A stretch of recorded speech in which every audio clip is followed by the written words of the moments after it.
Bismillahirrahmanirrahim. Allah Subhanahu wa taala perintahkan aku bersyukur ke Mekah dan Madinah, berdoa di sisi Ka'bah dan Raudah. Dialah Allah mengundangku ke Baitullah. Dialah Allah yang berpesan dan mengingatkan kita ini adalah batas zaman. Orang-orang yang tidak menerima pesan Allah Subhanahu wa taala, ada hamba-hamba Allah yang mengambil pesan Allah, mengambil pelajaran. Allah berkata, merekalah golongan kanan itu. Allah Subhanahu wa taala memanggil kita, ini adalah batas zaman. Kembalilah kita kepada Allah, genggamlah hukum-hukum Allah, ayat suci Al-Qur'an, dan berjalanlah di jalan Nabi Muhammad. Ketika Allah bersaksi, itulah batas zaman. Tidak mudah menyampaikan pesan Allah Subhanahu wa taala jika tanpa penjagaan dari Allah Subhanahu wa taala. Aku telah dicelakai karena pesan Allah. Pesan Allah sangat berbahaya dan menakutkan, dan itu telah aku alami. Aku telah alami berbagai hal, akan tetapi Allah berjanji menjagaku. Aku telah bermubahalah. Orang-orang yang meminta aku bermubahalah, aku telah bermubahalah.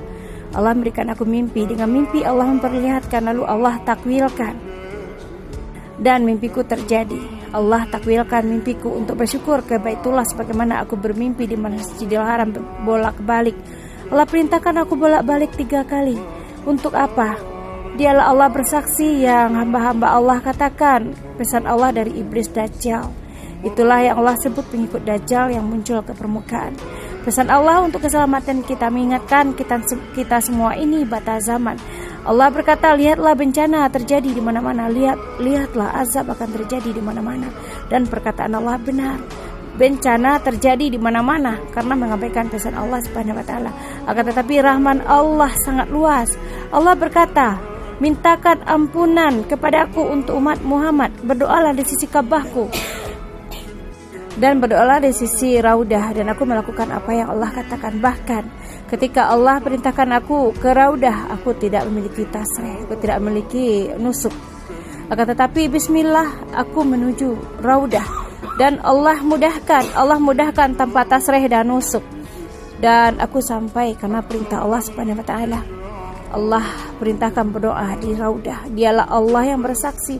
Dialah Allah pemilik Ka'bah. Dialah Allah, tidak Tuhan selain Allah. Membuka hati semua yang mengatakan pesan Allah dari iblis Dajjal, membuka hati semua. Dialah Allah yang bersaksi. Ini batas zaman. Ini adalah batas zaman. Kembalilah kita kepada Allah, penuhi hukum-hukum Allah, ayat-ayat suci Al-Quran. Berjalan di jalan Nabi Muhammad yang taat dan patuh kepada Allah. Jangan sandingkan Allah. Berkata baik atau diamlah jika tidak bisa berkata baik, karena Allah bersaksi, dialah Allah. Ketika hamba Allah mengatakan pesan Allah dari jin iblis Dajjal, Allah berkata, itulah Dajjal itu dan pengikutnya, hamba-hamba yang ingkar. Dan buatlah semisal, jika bisa membuat semisal, buatlah semisal. Pesan Allah dari Allah Subhanahu wa taala, hak dari Allah Subhanahu wa taala. Dan pesan Allah, perkataan Allah yang agung, perkataan Allah yang maha tinggi, memberikan rahmat dan azab bila ingkar. Allah pernah mematikan aku untuk Allah bersaksi 2 kali, mematikan aku, menghidupkan aku, mematikan aku, menghidupkan aku lagi, dan mematikan aku lagi. Sebagaimana Allah akan bersaksi dan Allah menutup kesaksiannya. Pesan Allah telah berakhir, dan kami bersyukur ke Baitullah hingga 3 kali. Dan setelah itu Allah perintahkan untuk meninggalkan pesan-pesannya, berkhidmat kepadanya. Kami bersaksi sebagaimana Allah perintahkan menampakkan diri, itulah kejujuran dari Allah Subhanahu wa taala perintahkan.